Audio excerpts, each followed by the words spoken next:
Hello साथियों, I hope आप सब अच्छे होंगे। आज हम साइंस का थर्ड लेक्चर लाए हैं और 2 लेक्चर ऑलरेडी आपको हम दे चुके हैं।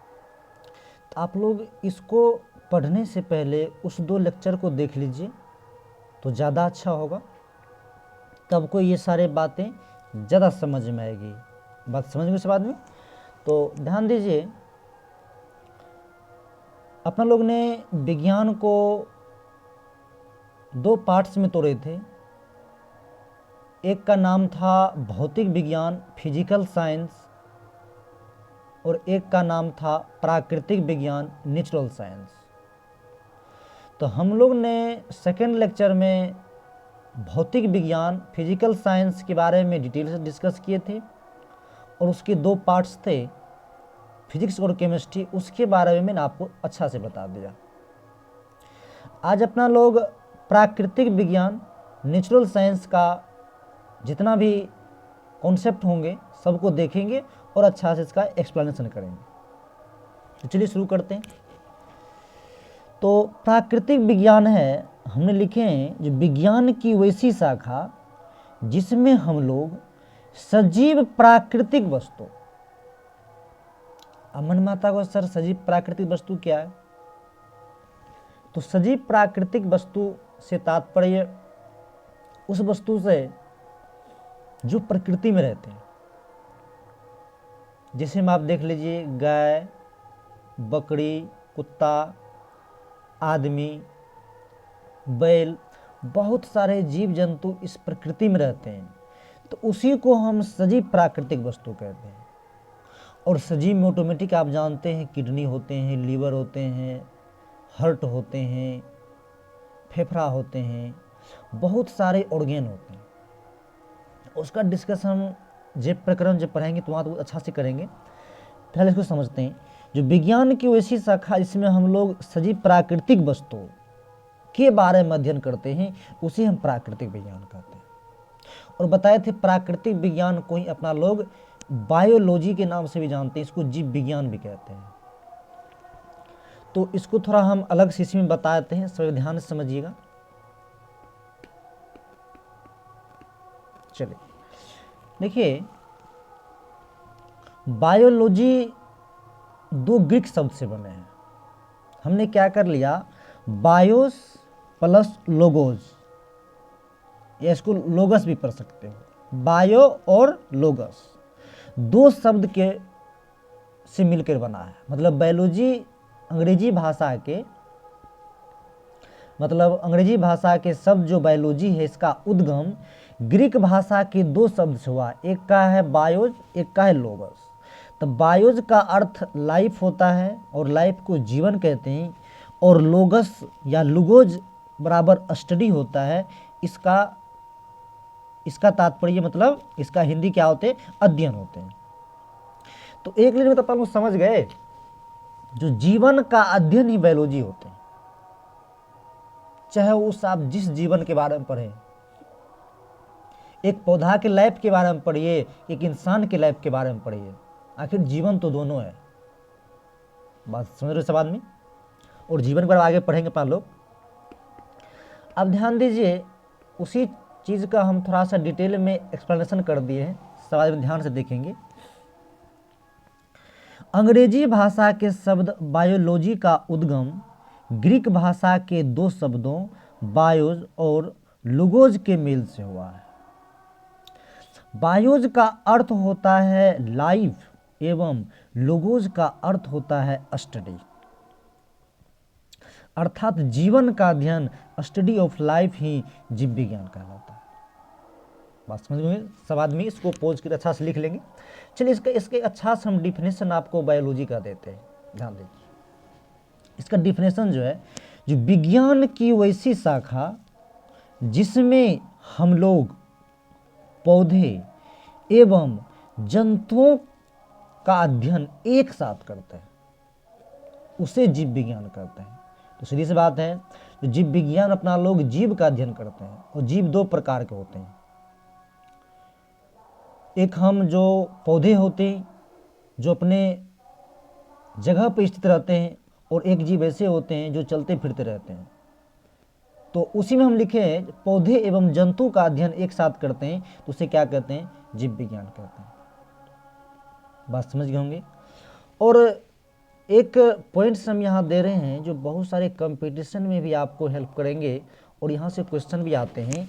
जो अरस्तु नामक विद्वान ने सर्वप्रथम जीव विज्ञान को विज्ञान की एक अलग शाखा के रूप में स्थापित किया, इस कारण से इसे जीव विज्ञान का जनक, फादर ऑफ बायोलॉजी कहा जाता है।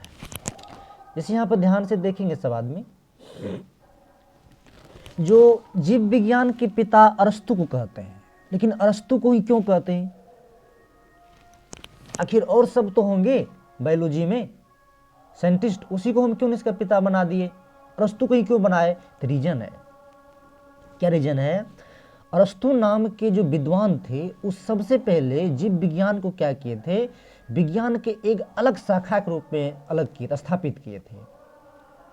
इस कारण से इसको हम क्या कहते हैं? फादर ऑफ बायोलॉजी कहते हैं। सब आदमी याद रखें, क्या कहते हैं? फादर ऑफ बायोलॉजी कहते हैं। और एक क्वेश्चन और कंपटीशन में बहुत आते हैं, जो बायोलॉजी शब्द का प्रयोग सर्वप्रथम किसने किया था?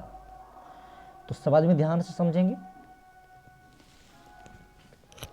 तो बायोलॉजी शब्द का प्रयोग दो वैज्ञानिक थे, एक का नाम था लेमार्क जो फ्रांसीसी वैज्ञानिक थे, और एक था ट्रेविडेनस जो कहाँ के वैज्ञानिक थे? वो जर्मन के वैज्ञानिक थे। ध्यान दीजिए, तो वही बात हमने लिखे हैं।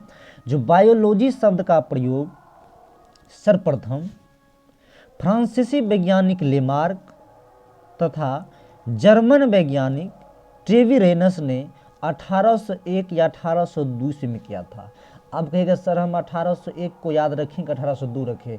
देखिए बुक में दोनों दिया हुआ है, आप क्या कर लीजिएगा, मेरे हिसाब से इसको लेकर आप चलिएगा। समझ गए ना, ज़्यादातर यही आते हैं, तो आप इसको लेकर चलिएगा।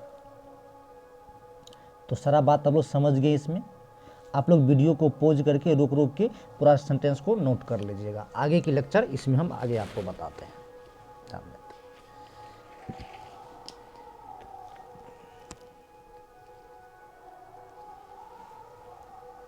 चलिए अब ध्यान देते हैं जीव विज्ञान के प्रकार, टाइप्स ऑफ बायोलॉजी, यानी कि बायोलॉजी कितने प्रकार है? तो बायोलॉजी के दो प्रकार हैं, एक को हम बॉटनी बोलते हैं और एक को जूलॉजी पढ़ते हैं। आगे और ही ब्रांच बटेगा। अभी वर्तमान में बायोलॉजी का लगभग 700 से 800 से ज़्यादा ब्रांच हो गए हैं। उसी बात हम दो ब्रांच भी आपको पता रहे, और धीरे धीरे आगे आपको बहुत सारे ब्रांच हम आपको बताएंगे, और आप जब इंटरमीडिएट में जाइएगा तो आपको उसमें मिलेगी। समझे ना। और आर्ट्स का भी हम एक चैनल बनाए हैं आर्ट्स बाबा के नाम से, उस पर आपको जो 9th 10th की ऑल सब्जेक्ट मिलेंगे। मतलब उसमें सोशल साइंस के और 11th 12th को उसमें डालने के प्रयास कर रहे हैं। तो ध्यान दीजिएगा, यह निम्नलिखित दो प्रकार के होते हैं, जंतु विज्ञान, एक का नाम है प्राणी विज्ञान, इसको जूलॉजी कहते हैं, और दो में वनस्पति विज्ञान या पादप विज्ञान, इसको हम बॉटनी कहते हैं। तो सबसे पहले हम क्या करते हैं? जंतु विज्ञान को लेकर के पढ़ते हैं। ध्यान दीजिए, जंतु विज्ञान, इसको इंग्लिश में जूलॉजी कहते हैं। जूलॉजी भी क्या है, मतलब यह भी दो ग्रीक वर्ड से मिलकर के बने हैं, और एक ग्रीक वर्ड को जू कहते हैं। जू मतलब एनिमल्स होते हैं, और लोगस मतलब स्टडी होता है। तो जंतु का तात्पर्य मतलब एनिमल्स को हम क्या बोलेंगे? जंतु बोलेंगे, और स्टडी क्या बोलेंगे? अध्ययन बोलेंगे। इसको हम भाषा में लिख दिए हैं, साथ बात में ध्यान से देख लीजिए। अंग्रेजी भाषा के शब्द जूलॉजी का उद्गम ग्रीक भाषा के दो शब्दों जू और लोगोस के मेल से हुआ है।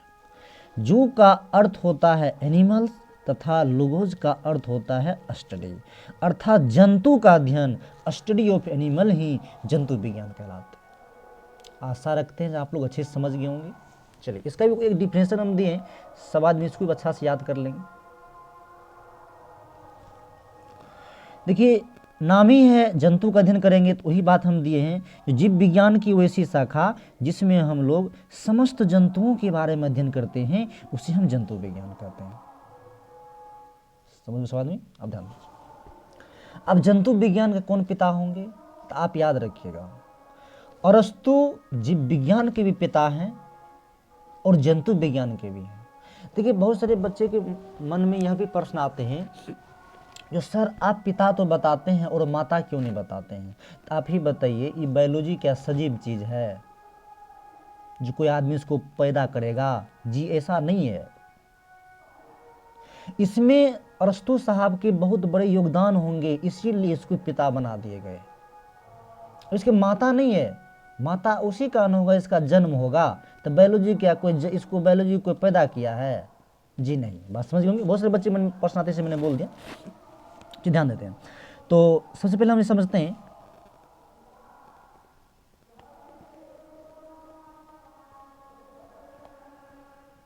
चलिए ध्यान देंगे सवाल में।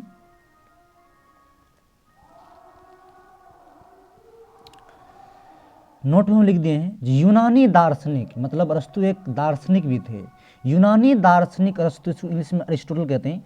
अरस्तु यानी कि अरिस्टोटल प्रथम ऐसे व्यक्ति थे जिन्होंने जंतु इतिहास, नाम याद रखिएगा बुक का, जंतु इतिहास हिस्टोरिया एनिमिलियम नामक पुस्तक लिखी, जिसमें उन्होंने 500 किस्म के जंतुओं का वर्णन किया। इस कारण इसे जंतु विज्ञान का जनक, फादर ऑफ जूलॉजी कहा जाता है। तो शायद आप लोग समझ गए होंगे, जो अरस्तु एक दार्शनिक थे जिन्होंने एक पुस्तक लिखे थे हिस्टोरिया एनिमिलियम, उसमें उन्होंने क्या किए थे, जो 500 किस्म के मतलब 500 वैरायटी के जंतु का वर्णन किए थे। इस कारण से हम क्या आदमी क्या कर दिए गए, इसको जो जंतु मतलब जंतु विज्ञान का भी पिता बना दिए गए। तो याद रहेगा आप लोग को, जंतु विज्ञान एंड जीव विज्ञान दोनों के फादर हम किसको बोलेंगे? अरिस्टोटल को बोलेंगे, दैट फॉर अरस्तु को बोलेंगे। बात समझ होंगे? इसी में और आगे हम आपको बताते हैं, थोड़ा ध्यान से देखेंगे।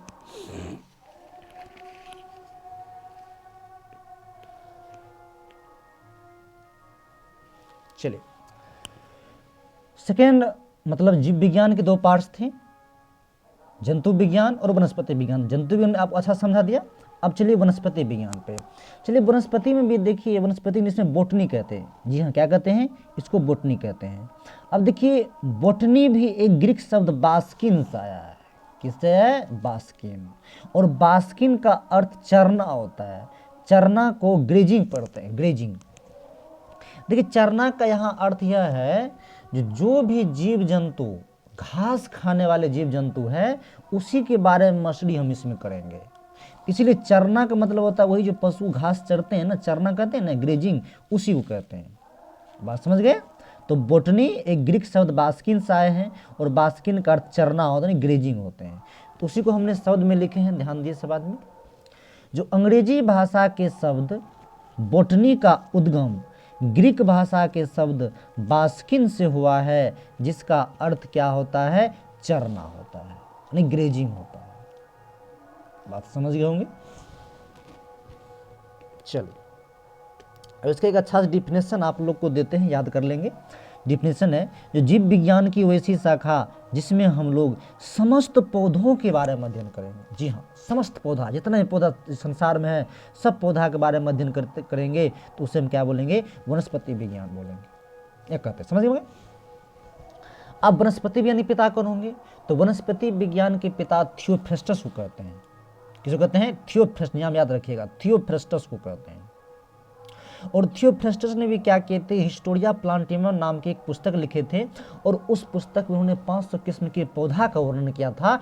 इस कारण हम थियोफ्रेस्टस क्या कर दिए? फादर ऑफ बॉटनी बना दिए। देख लीजिए, इस बात को हमने लिख दिया है, सब आदमी अच्छा से वीडियो को पोज करके लिख लेंगे, ध्यान देते हैं।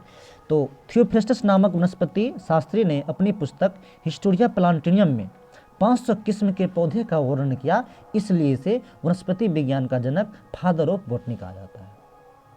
चलिए, इतना बात समझ लिए। तो एक बात हम और आप लोग को बताएंगे, और ज़्यादा इसमें नहीं करेंगे, वीडियो लंबा हो जाएगा।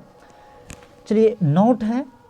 नोट में अगर आप भविष्य में कभी कोटा पढ़ने जाइएगा और कहीं बाहर पढ़ने जाइएगा, तो वहाँ बायोलॉजी लिखा हुआ आपको नहीं मिलेंगे, वहाँ आपको लाइफ साइंस लिखा हुआ मिलेगा। तो अब तक सर हम लाइफ साइंस जानते ही नहीं है। नहीं, आप जानते हैं, किसी दिन जान दीजिए। जूलॉजी एवं बॉटनी अर्थात बायोलॉजी को अब जीवन का विज्ञान कहते हैं। जी हाँ, क्या कहते हैं? जीवन का विज्ञान, लाइफ साइंस कहते हैं। बात समझ गए होंगे? तो इन्हीं के साथ आपका जो साइंस का इंट्रोडक्शन था हमने सारा बता दिया और यह 3 लेक्चर में पूरे कंप्लीट कर दिए। नेक्स्ट लेक्चर जो हम आपके लिए लेकर के आएंगे तो उसमें हम आपके लिए क्या करेंगे, एक चैप्टर जीव विज्ञान का लेकर के आएंगे, उसका नाम होगा जैव प्रक्रम। क्या होगा उसका नाम? जैव प्रक्रम। जैव प्रक्रम दैटफोर इसको इंग्लिश में हम बोलते हैं लाइफ साइंस बोलते हैं। क्या बोलते हैं? Life science.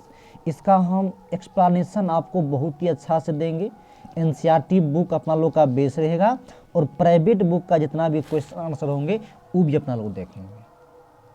तो अगर आप इस वीडियो आपको अच्छा लगते हैं तो अपने दोस्तों के साथ शेयर कीजिए।